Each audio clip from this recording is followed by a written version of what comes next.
That is a foul. Little bastard. He does it Done it again. Gue harus hilangin kebiasaan ini sebenarnya ya.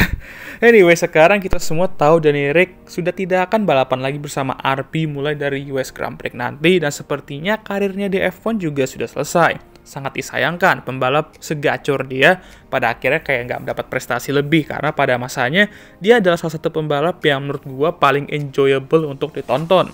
Semua berubah ketika dia pindah ke McLaren, namun awal mula dia mengarah ke selatan karirnya itu sebenarnya pas dia pindah ke tim paling GG dalam sejarah F1, yaitu Renault. Bentar. Tim paling GG? Gak salah lu bang. Iya, paling GG, gagal gacor maksudnya. Nah, maka dari itu hari ini gue mau bahas bagaimana jika Daniel Ricciardo tidak keluar dari Red Bull setelah 2018.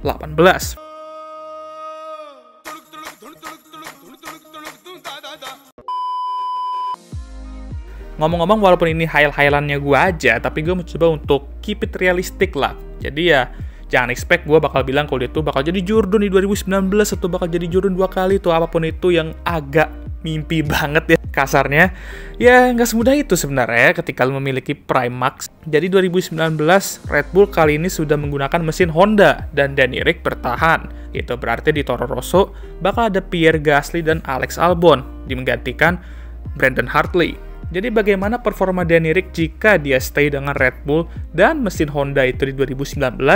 Menurut gue dia mungkin sesekali bakal mengalahkan Max baik di quali atau race. Namun titik ini Max tuh udah naik level banget. Jadi gue rasa dia tuh udah nggak bisa bakal mengalahkan Max di musim ini kayak di 2016 dan 2017. Tapi juga mungkin nggak ya sampai 2018 juga lah ya. Ini sedikit ketat dikit lah ya. Tapi pastinya dia bakal tampil lebih bagus dari Pierre atau Albono di real life di musim itu. Dia pasti bakal meraih beberapa podium, dan mungkin aja satu lah kemenangan ya. Ya pada akhirnya dia hanya finish cukup ketat di belakang duo Ferrari. Walaupun performanya masih oke, tapi perlahan udah mulai berada di bayang-bayangnya Max ya. Itu sebenarnya alasan kenapa dia pindah ke tim lain di real life dan keluar dari Red Bull. Cuman oke, tetap kita akan bikin dia stay di Red Bull di video What If ini.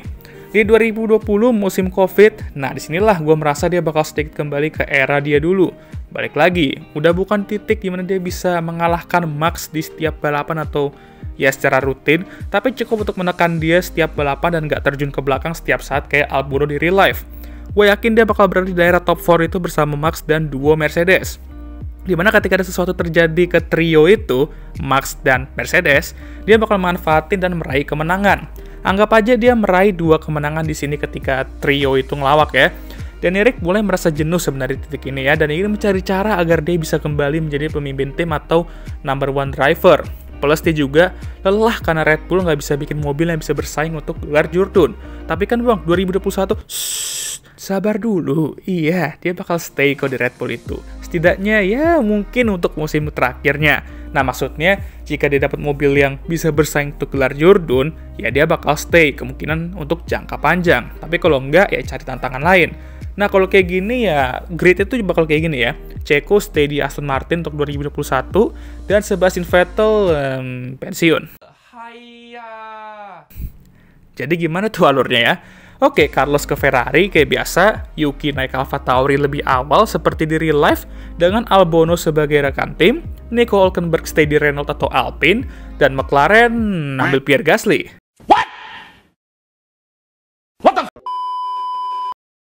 Menarik bukan? Tapi kita fokus ke Danny Ric aja. Akhirnya mobil Red Bull itu bisa bersaing dengan Mercedes di 2021. Dan menurut gue, dia bisa tampil jauh lebih bagus dibandingkan Valtteri Bottas yang udah underperforming di Mercedes itu, atau bahkan Checo yang di real life juga yang masih adaptasi lah dengan Red Bull itu. Pastinya bakal meraih kemenangan, dan selain nanti ketika dia udah nggak bisa bersaing lagi untuk gelar juara, dia bakal membantu Max dan pastinya membantu Red Bull meraih gelar Constructor itu juga yang mereka gagal raih di real life. Dia nggak bakal bersaing gelar Jordan itu sampai akhir, sehingga pada akhirnya dia bakal membantu Max dan itu yang dia lakukan. Akhirnya selain Max menjadi juara dunia, dia juga mampu membantu Red Bull meraih gelar Constructor. Musim ini membuat Danny Ric ingin bertahan di Red Bull lebih lama dan siap untuk akhirnya bersaing untuk gelar juara dunia lebih konsisten ketika regulasi baru datang. Jadi motivasi udah mulai naik lagi di sini ya. Datanglah 2022, regulasi baru di mana Red Bull mampu mendominasi setelah Ferrari ya terus membadut. Sangat meresahkan.